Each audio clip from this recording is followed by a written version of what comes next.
Sehingga disinilah bahayanya ketika kita salah minta itu mikon tak ulang kat ketika anak-anak begitu kan.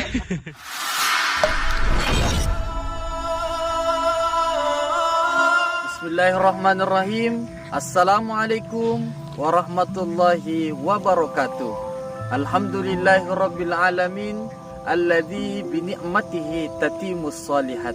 Wassalatu wassalamu ala asyrafil anbiya'i wal mursalin wa ala alihi wa sahbihi ajma'in. Amma ba'du.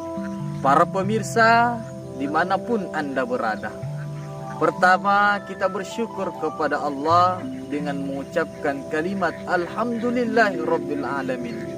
Berselawat kepada baginda Nabiullah Muhammad sallallahu alaihi wasallam dengan mengucapkan Allahumma salli wa sallim wa barik alaihi. Para pemirsa dimanapun Anda berada, rezeki itu sudah tertakar dan rezeki itu tak mungkin tertukar, karena semua makhluk yang hidup di permukaan bumi ini dijamin rezekinya oleh Allah Subhanahu wa taala. Akan tetapi ternyata terkadang manusialah yang kemudian bukan karena tingkat kebutuhan, tapi karena keinginan yang luar biasa, sehingga membuat diri dan keluarganya susah karena mereka terlilit dengan utang. Kenapa? Karena keinginan yang tidak sesuai dengan tingkat penghasilan. Maka inilah tentunya kita sangat butuh dengan nasihat agama. Kenapa? Agar kita tentunya selalu menakar diri kita, selalu melihat diri kita, yakin dan percaya rezeki itu sudah diatur oleh Allah. Tapi tugas manusia adalah untuk berikhtiar, mencari dan berdoa kepada Allah Subhanahu wa taala. Maka angkat kedua tanganmu meminta kepada Allah. Ud'uni astajib lakum.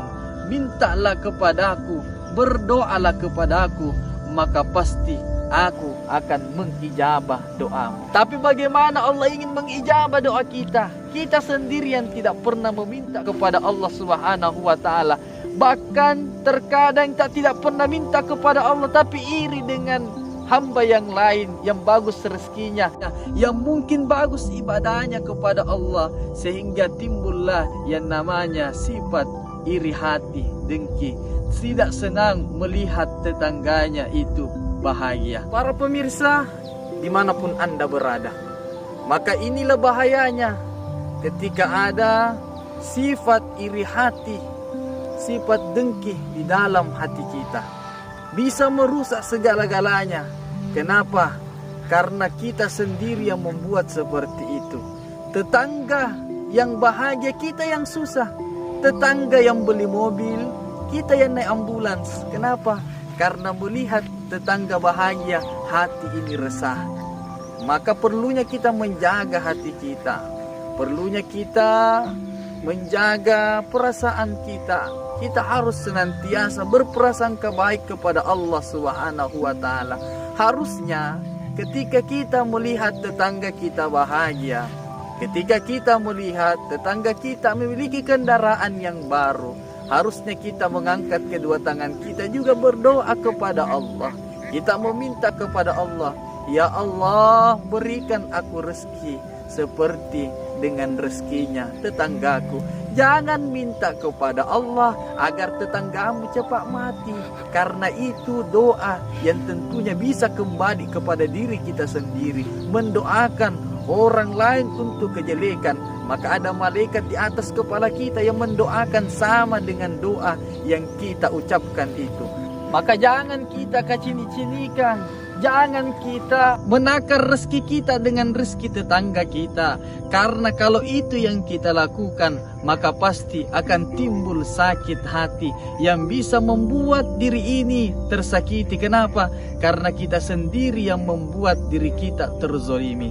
Maka dari itu, para pemirsa yang insya Allah dirahmati dan dimuliakan oleh Allah Subhanahu wa taala, rezeki yang Allah berikan kepada kita saat ini itulah yang kita nikmati. hati. Jangan pernah kita meminta jauh lebih besar dari apa yang telah kita usahakan.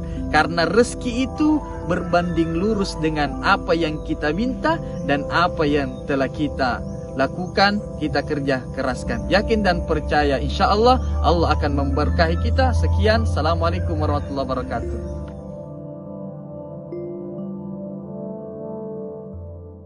Jangan pernah kita tidak fokus, tapi bagus kita masuk. Bagus. Nanti bisa dikisah. Tidak, saya cerita memang atau langsung balik. Cerita dulu dari keluar langsung balik. Balik ke sini. Para pemirsa. Ah iya. Balik saja. Merah. Tunggu dulu. Apa tadi yang aku bilang? Dengki. Dengki. Anu saja. Sehingga tadi Lanjut. mereka terlilit dengan utang atau utang di, tapi bagaimana Allah ingin lanjut. di sinilah bahayanya ketika kita ini